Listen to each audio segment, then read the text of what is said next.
भगवद्गीता जशी आहे तशी अध्याय 17 श्रद्धात्रय विभाग योग श्लोक क्रमांक 3 सत्वानुरूपा सर्वस्य श्रद्धा भवति भारत श्रद्धामयोऽयं पुरुषो यो यच्छ्रद्धः स एव सः। शब्दार्थ सत्व अनुरूपा जीवनास अनुरूप सर्वस्य सर्वांचे श्रद्धा भवती होते भारत हे भारता श्रद्धा मयः पूर्ण अथवा युक्त अयम हे पुरुषः जीव यह जो यत असल्यावर श्रद्धा सह याप्रमाणे एव निश्चितच सह तो। भाषांतर हे भारता, विविध प्राकृतिक गुणांच्या अंतर्गत मनुष्याच्या जीवनास अनुरूप अशी विशिष्ट प्रकारची श्रद्धा त्याला प्राप्त होते। जीवाने प्राप्त केलेल्या गुणांनुसार तो विशिष्ट प्रकारच्या श्रद्धेने युक्त असल्याचे म्हटले जाते। तात्पर्य मनुष्य हा कसाही असला तरी त्याच्यामध्ये एक विशिष्ट प्रकारची श्रद्धा असते, परंतु त्याने प्राप्त केलेल्या स्वभावानुसार त्याची श्रद्धा सात्विक, राजसिक अथवा तामसिक मानली जाते।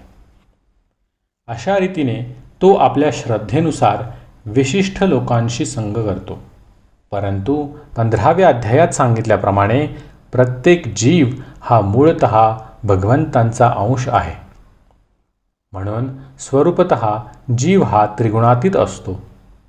मनुष्याला जेव्हा भगवंतांशी असणाऱ्या आपल्या संबंधांचे विस्मरण होते व जेव्हा तो भौतिक प्रकृतीच्या संपर्कात येऊन बद्ध होतो, तेव्हा तो विविध प्रकारच्या प्रकृतीशी संग करून स्वतःचे अलग असे स्थान निर्माण करतो। परिणामतः प्राप्त होणारी श्रद्धा आणि अस्तित्व जीवन हे केवळ भौतिकच असते। मनुष्याला जरी काही धारणा किंवा जीवनविषयक कल्पना असल्या तरी मूळतः तो निर्गुण अर्थात त्रिगुणातीत असतो। म्हणून भगवंतांशी आपला संबंध पुन्हा प्रस्थापित करण्यासाठी मनुष्याला प्राप्त भौतिक विकारांतून मुक्त झाले पाहिजे। भगवद्धामात परत जाण्याचा कृष्ण भावना हाच निर्भय मार्ग आहे। जर मनुष्य कृष्ण भावनेत स्थित झाला तर त्या मार्गाद्वारे त्याची मोक्ष प्राप्ती सुनिश्चित होते। जर त्याने आत्मसाक्षात्काराच्या या मार्गाचा स्वीकार केला नाही तर तो निश्चितच त्रिगुणांद्वारे प्रभावित होईल।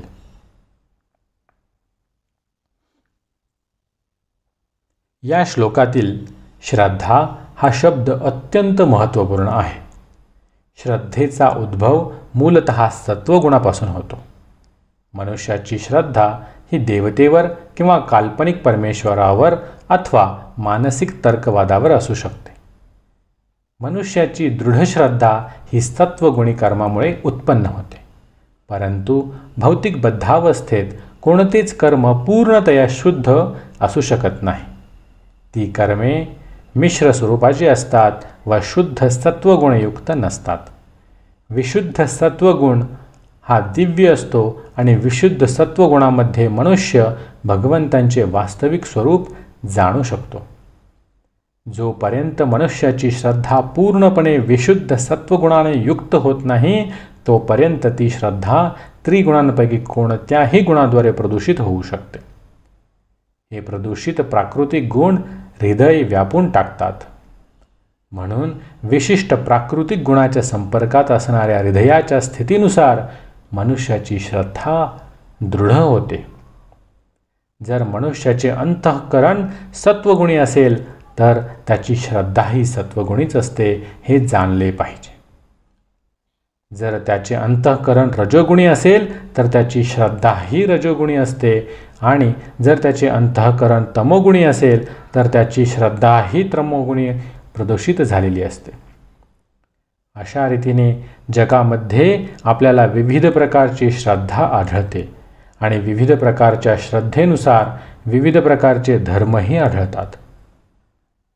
वास्तविक धर्माची श्रद्धा ही विशुद्ध सत्वामध्ये स्थित असते, परंतु आपले हृदय कलुषित असल्यामुळे आपल्याला निरनिराळ्या प्रकारची धर्मतत्वे आढळतात.